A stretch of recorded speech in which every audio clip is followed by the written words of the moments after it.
Lapton here with Derry Mathews. Derry, big news today broke. Conor Benn's failed a drugs test for some performance-enhancing drugs ahead of his clash with Chris Eubank Jr. this weekend. First of all, it's a quick reaction from you on that. Yeah, it's a bit disappointing that obviously it's happened now, because you want to ask yourself, does it still go ahead? Does the undercard still go ahead for the people who've booked everything? I was going to say, like the hotels, train fare, transport, and the people who pay for it to get on the TV, and the people who spent all the time and effort putting a show together.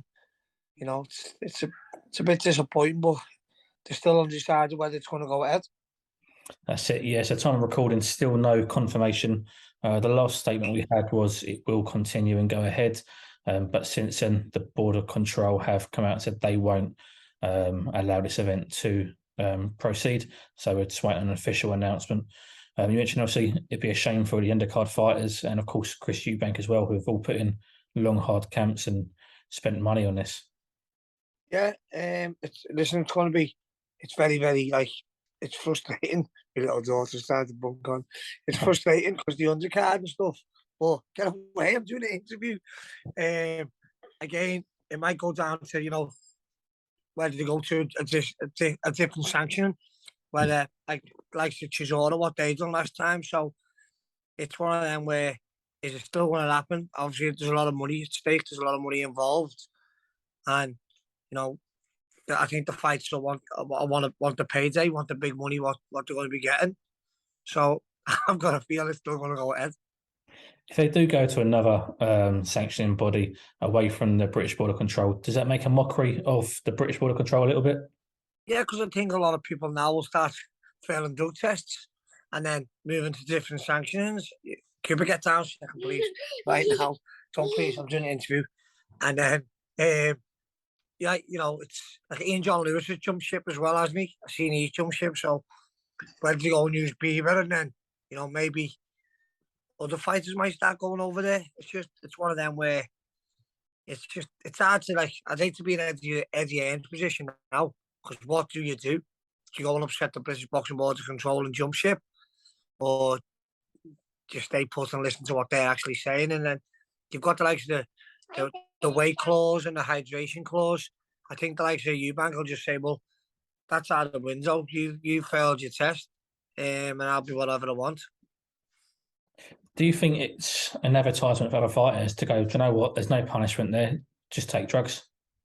Yeah, no, well, yeah and no, because, I know a lot of fighters who, like myself and other fighters who, mainly 99% of them out there, are all against drugs. I've seen a lot of social media today, and a lot of people are saying just ban them for life. That's one way of doing it. Just ban them for life. It's like, it's the hardest game in the world. And for the younger kids who are on the circuit who aren't getting a lot of money, they can get seriously hurt. And it's a mad one. And for me, I'm all against it. If you've cheated once, that's it. You don't be allowed back in the sport. You're out. You're gone. But other people forgive. And I've seen a lot of interviews with Eddie Hearn from previous ones where he's slating drug cheating, and all of a sudden it's happened on him. For me, in my era, it's most probably the biggest fight I was going to go and see. I mean, you mentioned there, see Eddie Hearn's, slammed it beforehand when it's the other fighter, the opponents, things like that. Even as recent as a few weeks ago, the Josh Buatsi Jean Pascal fight has been called off, and the negotiations have been called off because Team Pascal wouldn't sign up to VADA testing before the contracts had been signed. So because they wouldn't enroll into it, which is what Eddie Hearn and Matchroom had asked for, now Conor's failed a test from VADA. Put kettle black a little bit there, really. Eddie's just now come out saying, well, hang on a minute, no, it's all right now because it's my fighter, almost. Yeah, and just that, he also, I just seen an old interview of his from ages ago. Richard Poxon retweeted it, and he was saying that VAD is the best governing body for drug doping. And now he's going to go against him. And so if you Eubank as well, it's like, I know that life's not just all about money, but I'm guessing he was expecting around 4 million, 5 million quid for the fight. Does he still get paid? does Eubank does Ben get sued? What happens? Was it in the contract? I mean, if it was in the contract that one of them failed a drug test and the other one gets a lot of money, I think it'd be called off by now. Because I think Eubank could turn around and say, "You failed. I'll have my money. I'll see you another time." But you just got to sit and wait now. I mean, I was about to go on a run, but I'm just browsing through Twitter and social media because it's quite entertaining. So you've been very vocal on it about the topic. Just want to talk about, you mentioned obviously the weight clauses and the rehydration clauses, etc. for Eubank Junior. Obviously, it's a dangerous sport as it is, without throwing in weight cuts, etc. Eubank Senior had voiced his opinions and voiced his concerns against his son fighting. He didn't want him to go ahead with it. Obviously, not only Chris Eubank Senior, but also Nigel Benn. They've both been in the ring where they've been at the hands of tragedy. They've caused, life-changing injuries to people. So they know the effects and how dangerous sport is. What would they be saying in this situation? To be honest, I think Nigel Benn will be very disappointed. But again, it's down to like Conor's a fighter, and I think he's an exceptional fighter, and he's proved me wrong because of the first couple of bouts. I didn't think he was going to be to what he is. But for me, he's a world-class fighter. He's a great fighter. Now, I asked someone this question last week. I don't get why he's changed his camp, why he's gone the Isle of Wight to do his camp, where he's done everything with Tony Sims down Essex at the match in my quarters, I think you were at. But all of a sudden, they've changed. He's gone somewhere else. He started living like, not a rough life, but like he goes on about he was in the silk pajamas all the time, and he had a Rolls Royce or a Range Rover to go to training. But he changed that for the Isle of Wight just for this fight. But so why? As he brought someone else in for his team. Obviously, he's brought a strength and conditioning coaching, and it's who is to blame? Because if you're a fighter and you're paying someone's wages who you truly believe in and you truly trust in, and they're saying, "Mate, you have this, this," they're all supplements. Go ahead with them. If you're the fighter, you're just taking them. Because if someone said to any boxer, "Right, you're taking this, but it's banned," the first thing the boxer will say is, "Not a chance. Not a chance. Not for all the money in the world. Not, he's getting a fortune." He go, I'm not risking this." And I guarantee you, all boxers aren't cheats. 99% of them aren't cheats. So the likes of Ben go, "I'm not taking that." But I think the people around him might go, "Mate, you need to have this, this, this, this." It could be in a shake. It could be a tablet. It could be no one knows. And I know Ben will be heartbroken because people are going to, for the rest of his life now, he's going to be known as a cheat. Well, absolutely. This is going to, haunt him really for the rest of his career. Like you say, the first thing people will say as well, he's a drugs cheat. How will that affect him mentally going forward? Only you can answer that really, and it'll be: does he get banned? Does he get suspension? Does he box Saturday under a different governing body? How he performs? I couldn't tell you.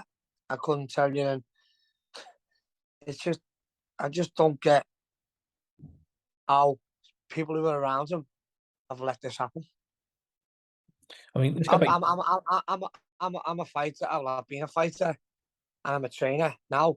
But my trainers wouldn't let someone else come on board out the blue and just go, "Right, we're going to be doing this." First thing my trainers would say was, "Well, what's he doing that for? Explain to me what that is." What a day. My trainer, George and Danny, they'd tell my conditioning people or my nutritionist what I needed for my sessions, what sessions I was doing, what I needed to carb up.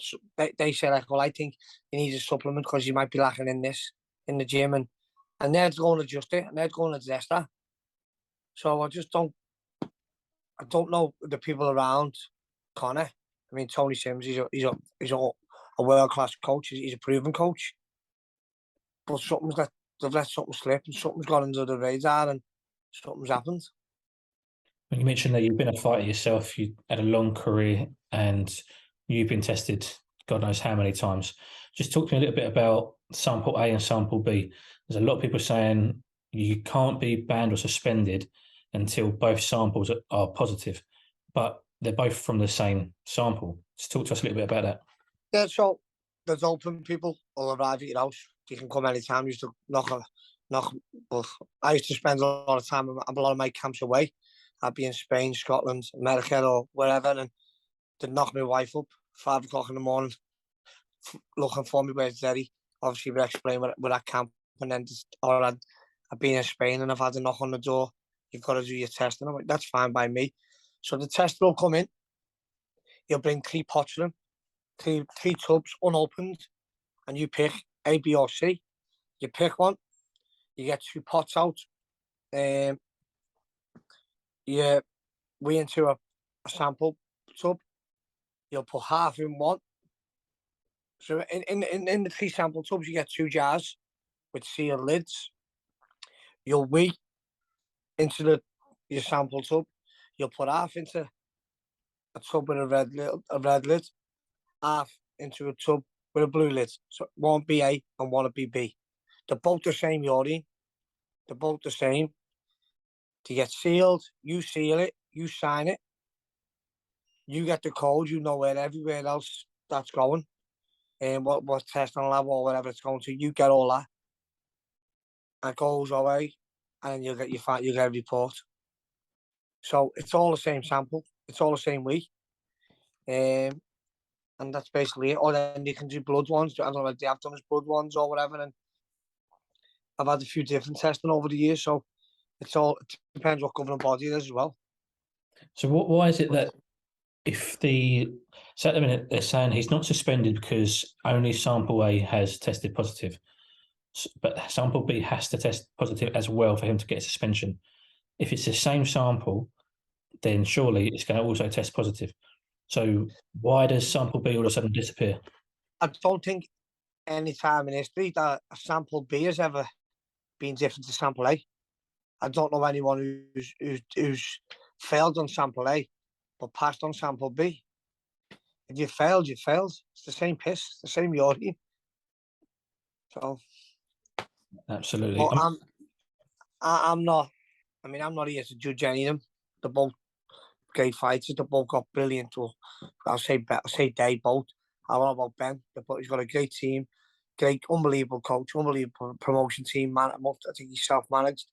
His dad's a legend. For as far as I can say, he's a legend because he's a great fighter. But it's frustrating as a fan. Definitely. Final topic, 2 questions, 2-part to a question. First of all, as a fighter, if it was you in Chris Eubank's shoes and you'd found out your opponent had failed a drugs test, would you want to still get in the ring? It's hard because I'll go back to what I said earlier on. Does he get money? Does he get, for instance, does Ben get fined? Does he get sued? Where he has to pay Eubank? Maybe a percentage or will still be a big sum. Or does he just get walked away for nothing where he would have been guaranteed? Well, I'm saying roughly 4 to 5 million quid. 4 to 5 million quid. Or does he walk away from that or fight? And you can answer again, does he need the money? He's well off. Obviously, he's a well-off man. He's a wealthy man. And then does he go, no, what? We will still fight. But it's on my terms now. My terms are, I'll weigh in whatever I want to weigh in. And the next day I'll weigh in whatever I want to weigh in. Because let's not forget, it won't be happening on British boxing rules. So it'll go to a different organisation, different governing body. And they'll be able to make their own up. But they haven't got long for it to obviously get licensed for and everything. So they better get a move on. And then at the same time, if like Chisora done it anyway, hey, and the boxing board said to them, well, once you go, you're not coming back. But they come back. So they'll just go, well, we'll go there, we'll get our millions, and we'll go back. Now, even if the boxing board don't allow them back financially to secure for the rest of life, so it's a big decision. Definitely. Second part to that question, you're now a trainer. What if it was one of your fighters? Would you advise them to go in against an opponent who's failed a drug test? As a trainer, no. As a trainer, no. No way. No way, because as a trainer, you work for the fighter and your job is to protect the fighter. And I wouldn't let my fighter. I will not let my fighter. 1 second, sorry. I got you. Still. Can you still see me yet? Yeah. I wouldn't let my fighter fight a person who's failed a drug test. There's not a chance. Perfect. Well, Derek, thank you very much for your time today. I appreciate it. Like I say, you've been very vocal on Twitter, so I thought I'd better get you on and we'll have a little chat about it. But I appreciate your time today, Derek. All right, brilliant. Thanks very much.